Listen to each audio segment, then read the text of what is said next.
E aí pessoal, aqui é a Gaia. Neste vídeo daqui eu quero fazer basicamente um teste, um ensaio para a minha defesa de mestrado que vai ocorrer amanhã, dia 4 de 3 de 2020. Então, quem tiver interesse de assistir, pode assistir, mas como vocês podem ver, o assunto é bastante específico, que ele é da minha pesquisa, então pode não ser a coisa mais interessante do mundo para alguns de vocês que forem assistir. De qualquer forma, se tiverem interesse e vontade podem assistir. Isso aqui é basicamente para ver se a apresentação está num tempo aceitável. Entre 25 e 30 minutos é um tempo permitido, de 20 a 30 minutos é o tempo permitido. Então vamos ver como é que fica. Então, antes de mais nada, esse aqui, o trabalho é o segundo mitógrafo do Vaticano, tradução anotada das narrativas relacionadas a Saturno e seus descendentes. Dedicatória e agradecimentos. O trabalho é dedicado ao excelso professor Rosalvo do Vale, que não está mais entre nós. E eu agradeço a Memória e suas filhas, pois tudo em última instância é feito por e para elas. Memória Mnemosine e as filhas dela são as Musai. E eu agradeço a elas porque basicamente sem memória não tem como ter qualquer trabalho. Qualquer coisa, qualquer feitura humana necessitam da memória. A família por incentivar e sustentar a produção deste trabalho, e a meu orientador, pois certamente o trabalho não seria metade do que é sem o direcionamento dele, e isto é verdade. Tenho muito a agradecer ao meu orientador. Apresentação. O trabalho desenvolveu uma tradução anotada das narrativas míticas relacionadas a Saturno e seus descendentes, constituintes da obra do segundo mitógrafo do Vaticano. Então, este foi o enfoque da obra, o direcionamento principal da obra, fazer uma tradução das narrativas míticas relacionadas a Saturno no segundo mitógrafo do Vaticano. Isso inclui principalmente Saturno, mas também a sua prole. O trabalho, se divide em 3 partes. Eu vou fazendo a apresentação e vou também alterando quando for necessário. O trabalho se divide em 3 partes. A primeira aborda os mitógrafos do Vaticano e a tradição mitográfica. A segunda discute sobre elementos de teoria da tradução considerados no trabalho. E a terceira constitui a tradução propriamente dita. Objetivos norteadores. O que me levou a fazer este trabalho? Quais foram as considerações, quais foram as questões que me nortearam? O primeiro objetivo é trazer uma tradução pioneira ao estudo de letras clássicas no Brasil, porque não existe uma tradução do segundo mitógrafo, nada sobre os mitógrafos do Vaticano.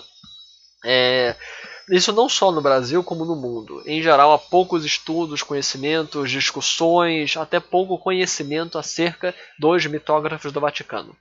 Então, trazer essa tradução significa trazer algo único, pioneiro, ao estudo de letras clássicas no Brasil.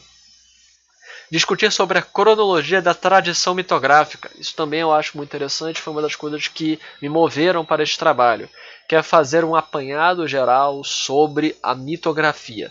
Não é um trabalho completo, não é um trabalho extenso, mas é pelo menos trazer uma entrada, uma discussão, um resumo, por assim dizer, sobre a mitografia, sobre a tradição mitográfica. E abordar a tradução na contemporaneidade e o papel ético do tradutor. Existe muita discussão sobre teoria de tradução, mas não tanta sobre ética na tradução, e eu gostaria de também nesse trabalho abordar isto. Foram os objetivos que moveram a feitura deste trabalho. Agora vamos começar a discussão com a primeira parte, que é os mitógrafos do Vaticano. Chama-se mitógrafos do Vaticano o conjunto de 3 coletâneas mitográficas encontradas por Angelo Mai em 1831 enquanto prefeito do Vaticano. Então, os mitógrafos do Vaticano, na verdade, são essas 3 obras, essas 3 coletâneas de mitos que foram encontradas mais ou menos no mesmo lugar, na mesma época, pelo então prefeito do Vaticano, Angelo Mai, em 1831. As próprias obras não têm um título por si só. Somos nós, as pessoas que pesquisam, que os chamam de mitógrafos do Vaticano. Há poucos estudos e trabalhos sobre os mitógrafos. Aqui tem que ser em M maiúsculo, porque são as pessoas. Suas únicas edições completas são ainda hoje a de Mai e a de Bode.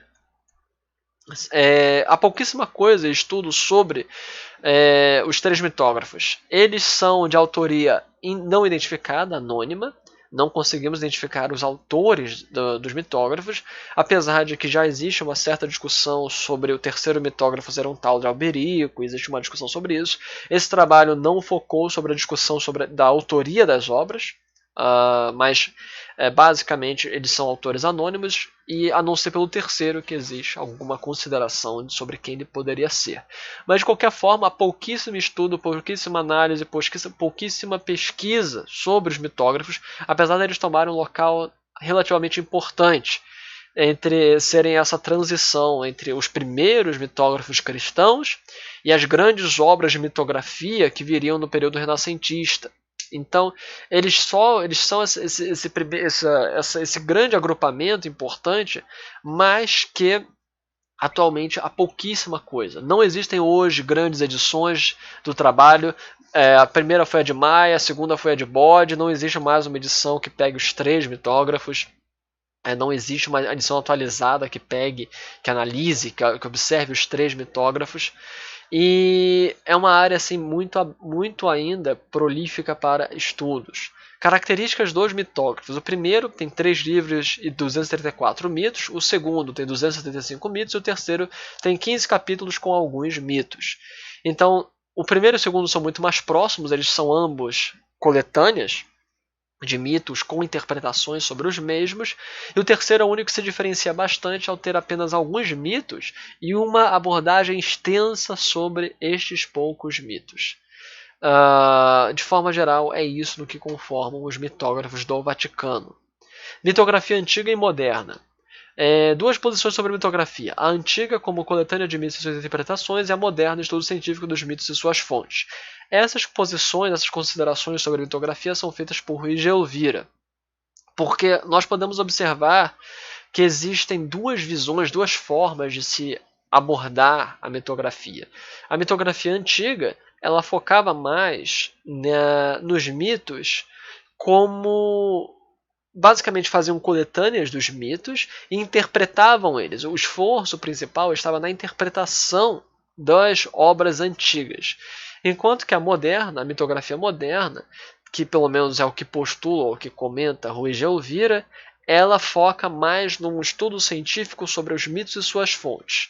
A crítica, aqui nós vamos ver, Ruiz de Elvira critica a noção antiga buscando fazer distinção entre o verdadeiramente científico e o meramente ensaístico ou especulativo. Para ele, a análise mitográfica seria o estudo pormenorizado das fontes mitográficas que sejam descritas com referência a cada um dos mitos e apontando as notas críticas delas em todos os seus aspectos.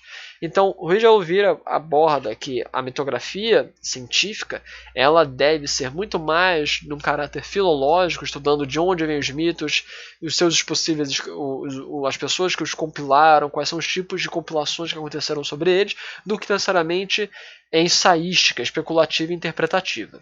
De qualquer forma, a interpretação é importante para a mitografia antiga. Então é importante nós discutirmos sobre as estratégias de interpretação. E as principais dela são 3. A evemerista, os mitos foram, na verdade, eventos históricos que, com o tempo, foram sendo exagerados. A alegórica, o moralista, que os mitos se encerram em uma malha simbólica capaz de expressar verdades profundas. Ou a etimológica. O próprio nome do elemento mitológico serve para justificar ou explicar o seu significado. Essas três são as principais estratégias que nós mais vemos. A evemerista busca dizer que os mitos, na verdade, foram fatos históricos que realmente ocorreram, mas que foram exagerados ao longo do tempo. Então, os deuses teriam sido pessoas reais do passado que, com o tempo, foram sendo adorados por seus descendentes. A alegórica propõe que os mitos são interpretados porque eles encerram uma razão profunda, oculta por trás deles. O que isso quer dizer? Se você ler o simbolismo por trás do mito, você vai ter uma verdade superior escondida por trás da figura superficial. E a etimológica é a explicação do mito pelo seu próprio nome. Então, para dar um exemplo bem simples que aparece no segundo mitógrafo do Vaticano, é o de Saturno, onde a proposta evemerista coloca que Saturno foi realmente uma pessoa que teria se escondido na região do Lácio, A alegórica ou moralista coloca que Saturno ele representa o tempo, inclusive que ele carrega uma foice, porque a foice ela não corta avançando, mas ela corta retrocedendo, mostrando o poder do tempo de destruir e fazer as coisas todas definharem.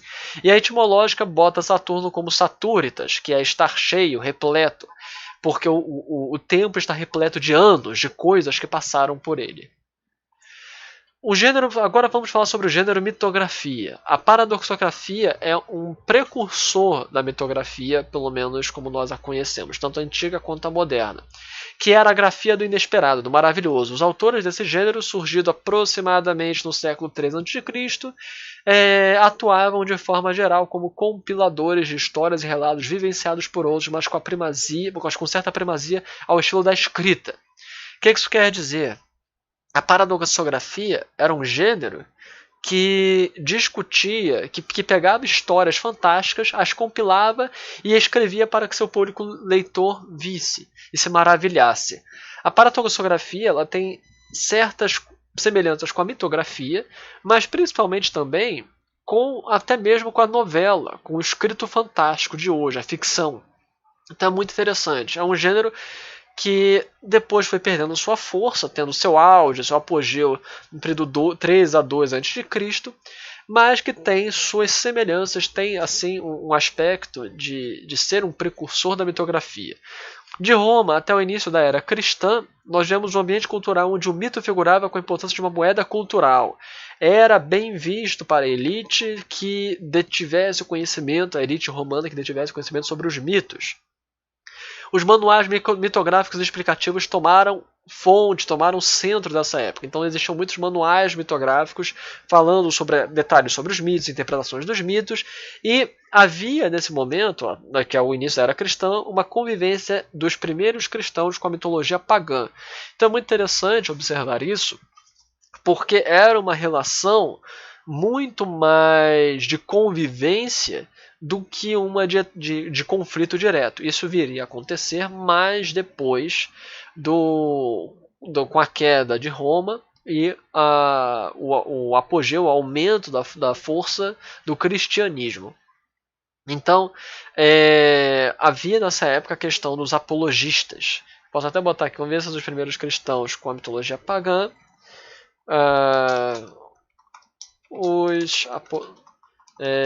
Relação com os apologistas. Então, os apologistas cristãos eles faziam comparações e discutiam e tentavam defender o cristianismo diante do paganismo. Então havia muito, porque os primeiros cristãos, eles tinham os mesmos professores que ensinavam filosofia para os pagãos e ensinavam aos cristãos. Então todos conviviam com uma mesma base epistemológica. Já quando chegamos na mitografia medieval, depois da queda de Roma, vemos coletâneas de mitos para a preservação da cultura pagã, mas com uma crítica e interpretação segundo a moral cristã. Aí isso é chamado de verniz cristão. Então os mitos eles eram preservados, porque eram uma fonte importante cultural de um povo muito poderoso, o povo romano, o povo grego, que não pôde ser erradicado, mesmo indo contra a premissa e as premissas cristãs, mas eles, mesmo assim, eles eram preservados e interpretados segundo o viés cristão. Uma das últimas obras do período, marcando a transição para o Renascimento, é a Genealogia Deorum Gentilium. Vou botar aqui um itálico. De Boccaccio. Essa basicamente marca a transição do período da mitografia medieval para a mitografia renascentista. E da mitografia renascentista até a moderna, começam a surgir trabalhos cada vez mais focados no estudo das fontes e menos na interpretação dos mitos. O que isso quer? O que nós vemos aí é que os trabalhos começam a ser cada vez mais elaborados para ter diversas fontes, diversas pessoas, diversas coisas, diversos trabalhos dentro dele, e menos sobre a interpretação dos mitos em si. Então, tradução. Vamos agora falar sobre a questão da tradução, primeiro com alguns questionamentos. Segundo a visão tradicional, o ideal da tradução seria uma equivalência perfeita entre o texto original e sua versão traduzida. Isso implica que o ideal seria que fosse feita uma tradução, pelo menos segundo a tradução visão tradicional de tradução, em que você pudesse fazer uma tradução tão eficaz que alguém de uma outra língua pudesse ler a mesma obra da língua estrangeira de forma perfeita. Uma equivalência perfeita, por assim dizer. Podemos ver 4 pontos que articulam esse pensamento. O primeiro é a noção de um texto original. O segundo é a ação da tradução, como a tradução é feita. O terceiro é a relação entre as línguas, qual é a relação das línguas e como se pensa essa relação entre as línguas. E o quarto é a figura do tradutor. Cada um desses pontos é questionado dentro das perspectivas modernas de tradução que nós vamos ver a seguir. Primeiro, vamos falar sobre o tradutor. Segundo Benjamin, o trabalho do tradutor seria aproximado ao do poeta, pois a tradução não busca apenas comunicar algo, mas tentar transmitir o imponderável, o artístico. Então, o trabalho do tradutor é um trabalho que remete à arte, a tentar alcançar este imponderável, este sentimento artístico que não pode ser metodicamente descrito. Ronay, em 1952, aponta como a arte busca reproduzir o impossível, o tradutor como artista busca traduzir o intraduzível. Então, ambos levantam esse critério de que existe algo de imponderável, de insondável, e que é muito difícil de colocar em palavras. Não é apenas um processo único de pegar uma palavra e transportar para a mesma palavra em outra língua. Existe um insondável que não é plausível de ser captado. Vamos agora para 12. Ainda sobre o tradutor, traduzir se torna, portanto, demonstrar as relações entre as línguas. A tradução se torna não uma cópia, mas uma modificação do original, uma maturação póstuma, uma atualização. O que nós vemos aqui?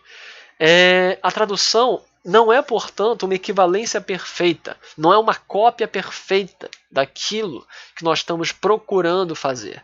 Ela é uma atualização de uma obra. As obras elas se mantêm vivas a partir de suas traduções, de suas atualizações, de suas maturações, que são feitas a partir da tradução. A tradução deve conformar-se amorosamente e nos mínimos detalhes em sua própria língua ao modo de visar do original, fazendo com que ambos sejam reconhecidos como fragmentos de uma língua maior, como cacos são fragmentos de um vaso. Então, eu ia pensar eu deveria ter colocado aqui uma consideração. Tem uma que o Benjamin fala que traduzir, o trabalho da tradução é mostrar a equivalência das línguas. Então eu vou depois adicionar isso aos slides, vou colocar aqui. Que basicamente é isso. A tradução deve conformar-se amorosamente nos meios detalhes em sua própria língua, ao modo de visar do original, fazendo com que ambos sejam conhecidos como fragmentos de uma língua maior, como cacos são fragmentos de um vaso. Então, o motivo da tradução é não ser uma cópia ou se transpor para outra língua, mas ser uma atualização dela, ser em si mesma algo diferente, mas que mostra a conexão entre as línguas. Então há uma autoria na tradução. Aí nós conversamos sobre o tradutor e também um pouco sobre o fazer da tradução, e agora nós temos que falar um pouco sobre a língua, que nós nos remetemos ao original e à não construção. A Babel de Derrida, o jogo da língua, onde todas as palavras não podem significar por si mesmas, existindo sempre num jogo referencial entre si e onde o significado nunca é completo. Isso nos remete que o ato de traduzir é estar dentro do jogo da língua. Isto é, quando nós estamos traduzindo, quando nós estamos falando, todo o nosso discurso, toda a nossa construção é feita de tal forma que as palavras elas não têm significação por si só. Então não é possível transmitir uma palavra para outra. Todas as palavras elas existem a partir de uma disputa, de um jogo entre si mesmas. E por isso o significado nunca é completo. Portanto, não é possível trazer um significado absoluto, porque isso pressupõe que seria possível chegar ao âmago do significado de uma palavra.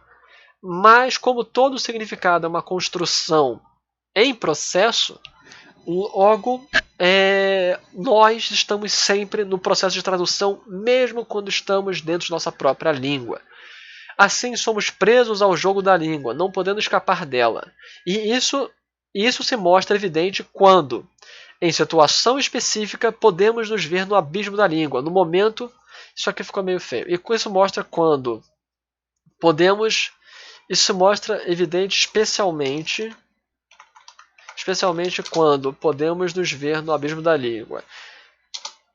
Isto é, no momento quando não conseguimos encontrar uma palavra para exprimir algo que nos provoca. A melhor maneira de demonstrar como estamos presos à nossa própria linguagem é quando tentamos exprimir algo, nós sentimos algo, tentamos exprimir, mas nós não encontramos a palavra que queremos expressar.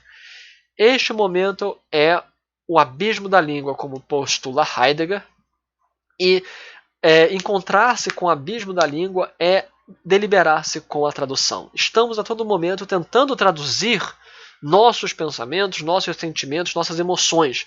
Então, o jogo da tradução é um jogo inerente da própria linguagem, tanto em sua disputa interna, quanto nós ao tentarmos traduzir os nossos próprios sentimentos, emoções e sensações. Com isso, nós vamos falar aqui sobre a tradução ética e a ética na tradução. A tradução domestica textos estrangeiros, isto é, inscreve neles valores culturais e linguísticos compreensíveis para a comunidade doméstica. Na comunidade doméstica. Vem para cá. Pronto. O que isso quer dizer? É importante para o tradutor ter noção dos impactos gerados pela sua tradução. Venuti, em seu trabalho, ele observou especificamente as traduções japonesas em língua inglesa, nos Estados Unidos, e mostrou como as traduções de obras japonesas impactaram na percepção do Japão e do japonês de uma certa forma. Então, quando você constrói uma tradução, quando você desenvolve uma tradução, você tem que ter noção de que você está construindo um imaginário sobre esse povo, esse livro, essa cultura que você está traduzindo. Para limitar o movimento etnocêntrico inerente à tradução, um projeto deve levar em consideração outros interesses além daqueles pertencentes a uma comunidade cultural que ocupa uma posição dominante na cultura doméstica. O projeto tradutório deve ser motivado por uma ética da diferença, que não procure domesticar os elementos estrangeiros e permita, desse modo, que o estranhamento aconteça. Em outras palavras, para impedir que você crie uma domestificação, ou para você reduzir a domestificação, e chama-se de domestificação quando você pega os elementos culturais de outra cultura, de outro povo, os traduz para uma versão compreensível para o público-alvo, quando você muda aspectos culturais, muda tradições, muda festivais, comidas, termos, etc., procura-se, ou é apontado por Venuti, que se tente manter essas tradições, se tente manter esses elementos, que o próprio estranhamento do leitor ao observar uma obra, ao ver uma obra, faz parte de expandir os horizontes e faz parte de uma ética da tradução. Você tem que tentar traduzir não só o texto, mas também as impressões, a cultura da obra que você está tentando traduzir. Senão você irá domesticá-la, você irá retirar dela os aspectos da própria cultura que a fez. Agora, sobre o trabalho de tradução, os 60 mitos selecionados são referentes à prole de Saturno concernindo os deuses olimpianos. São mitos. Por que foram escolhidos esses mitos? É porque estes 60 mitos referem ao panteão olimpiano, que são os maiores deuses da mitologia greco-romana e, portanto, são os deuses mais importantes, mais centrais para toda a mitologia. Então, os heróis, os outros deuses menores, tudo isso está relacionado aos deuses olimpianos. Então, a escolha desses 60 mitos está relacionada a isso, a traduzir uma parte central do segundo mitógrafo. Buscou-se aproximar, e sobre agora as estratégias de tradução, buscou-se aproximar o texto clássico do português brasileiro contemporâneo. Por isso optou-se pelo uso de palavras com correspondência próxima ao latim. Manteve-se quando possível também os termos em grego. Manteve-se quando possível também buscou-se manter o estilo do texto clássico e o posicionamento das palavras. Então, na tradução você vai ver que, na medida do possível, tentou-se manter as palavras que tinham proximidade entre o português e o latim. Como, por exemplo, quando está em Proserpina, em latim, há uma explicação etimológica sobre proserpinare, que seria algo como ir através das coisas serpenteando. Por isso, a escolha da tradução foi por serpentear.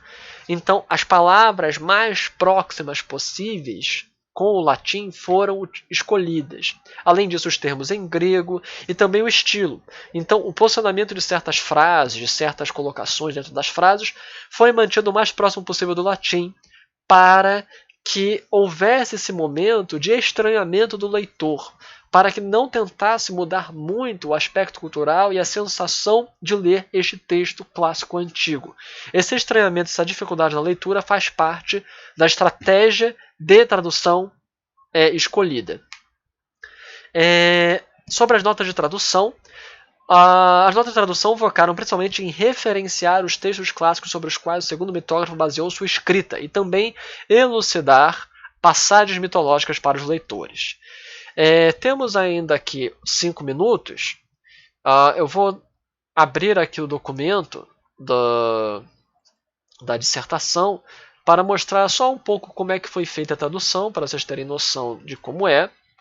E assim a gente termina essa apresentação daqui. E eu consegui terminar mais ou menos no horário. Só para eu pegar aqui a captura de janela, então essa perda de tempo não seria sofrida na hora ao vivo da questão, mas só para vocês terem noção de como funciona, como ficou a tradução. Aqui nós temos alguns dos meses originais sobre Juno. Vamos para o proêmio da obra. A apresentação ficou com a parte em latim vindo anterior e a parte traduzida vindo a posteriori. Aqui, os 2 primeiros mitos do segundo mitógrafo são um proêmio explicando do que se tratará o trabalho. Nós temos aqui de onde vem a palavra fábula, porque são chamadas de fábula. Aí nós temos uma explicação etimológica da questão. Só para mostrar, eu tentei botar os termos em latim quando possíveis. No início de cada dos mitos, nós vemos aqui as fontes, que elas são retiradas da obra de Kulksar, que é a edição que eu estou utilizando para a obra, para a minha tradução. Então nós temos aqui de onde vieram esses textos latinos. Isso em todo o título de cada um dos textos nós vemos isso. Nós vemos aqui nas terminologias explicando, então as notas explicam termos, explicam figuras históricas, também importante, figuras históricas, povos e localidades, etc. Além disso, eu optei pelas notas feitas em notas de rodapé e não ao final do capítulo, que eu achava que ia ficar muito grande a extensão das notas. E, de forma geral, é isso. Então, este foi meu trabalho de dissertação. Eu agradeço a todos que puderam assistir. Agradeço a banca que vai estar assistindo amanhã quando eu for fazer a defesa. Agradeço a todo mundo. Para as pessoas que assistiram ao vídeo, obrigado por terem assistido. Se vocês puderem, deem like, deixarem, comentem, se inscrevam no meu canal, como de sempre. Então, aqui foi Gagaia. Até a próxima, pessoal. Falou!